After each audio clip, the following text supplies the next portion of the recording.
Hi, how are y'all? I'd like to say something how to treat a infection on a nose piercing. What I did when I had a mild infection, what I did was flushed out with saline solution, and then I grabbed some tea tree oil and lavender oil, which you can buy at Walmart. I took some water and some non-iodized salt. I mixed it all together. I shook it, and as you can see, it's no longer looking off. It's just still mildly red, and that's for me. Normal for me right now because it just stopped. All the crust and everything just stopped coming up. So right now it's pretty much healed. I didn't want to show it during the infection process because it was bad. It was leaking out all the way through and it was bleeding. And my whole nose was red, but I got told it was a mild infection. I caught it on time because all of a sudden I just started feeling pain. And I didn't even mess with it. It was just feeling like a consistent, dull, but strong pain. And in discomfort when I tried to clean my piercing. I'm dipping a Q-tip around it and rubbing that solution in the inside of my nose and on the outside.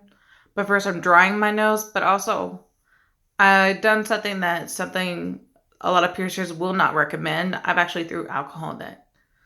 91% alcohol into that solution.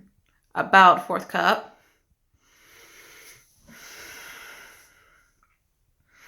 I only would recommend it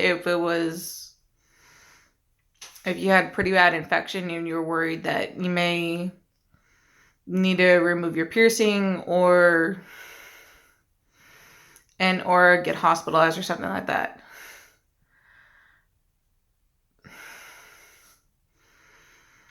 I got mine done a couple weeks ago, but it takes 6 months for your nose to completely heal. It could take from 3 weeks to 6 months. Then you can change your piercing and all that. But I apologize for my cheeks being red. I just got off of work.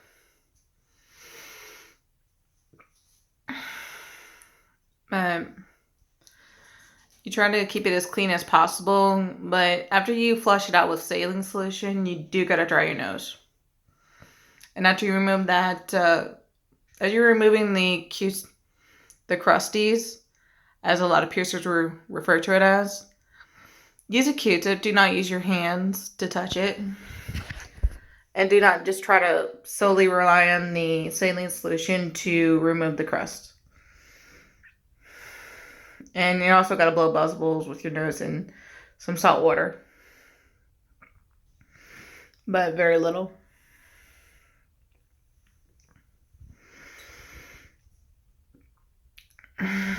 Like I said, it's a long process on healing, but I was fortunate enough to recognize the signs. I did my research about it. First it started off clear, then it went thick and white and had this smell to it like rot. So anytime you're having discharge besides the normal white blood cells or a little bit of blood, you may want to look into it and actually take a Q-tip and dip it into it, smell it. If it smells off, you definitely got an infection. And since I didn't have that problem with my tongue piercing, but this is the first time I've ever had a infected piercing. And it was bad to me. The most commonly infected areas is actually the nose. And to be honest, I'll tell you why. When you sneeze, you may not think about it, but there's some particles that could get stuck in between your piercing.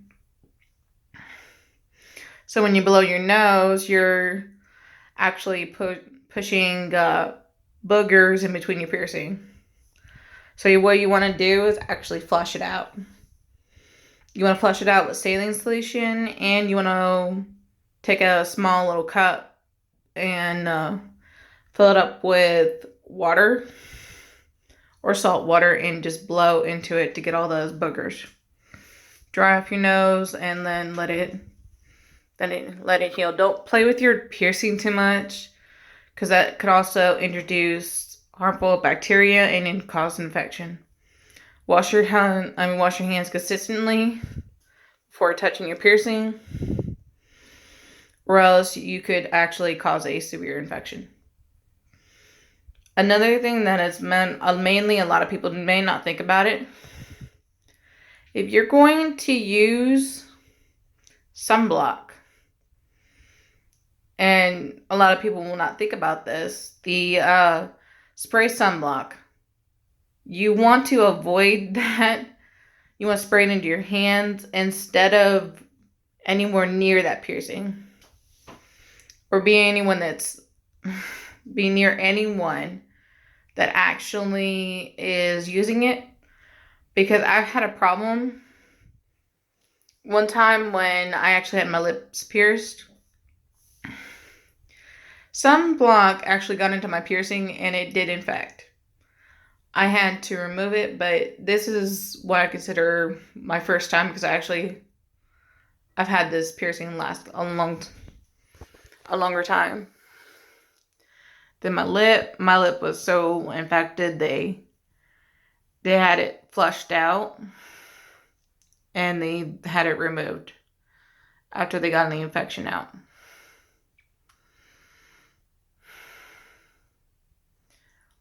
And I got the scarring. I had spider bites. That means two lip piercings close to each other on the bottom lip. It could be on the left or right side. I don't know if you can see the scarring, but yeah, it was there. And I just figured to let y'all know, in case any of you have a infection, or you think you may have an infection, you actually know what to do.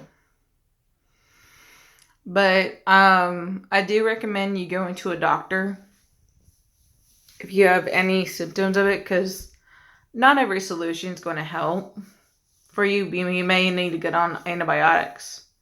You may need to have your doctor look at it. If your doctor just tells you to just remove it without the infection being removed, do not do it. They'll have the infection accumulate on it, and honey, if you ever try to get it redone, it's going to reinduce that infection, because it's going to be there. It's not going to clear up. It takes a long time for it to clear up. Mine took about 2 weeks to clear up on the infection. And it can raise your temperature up. Can make you have a fever, can make you get sick.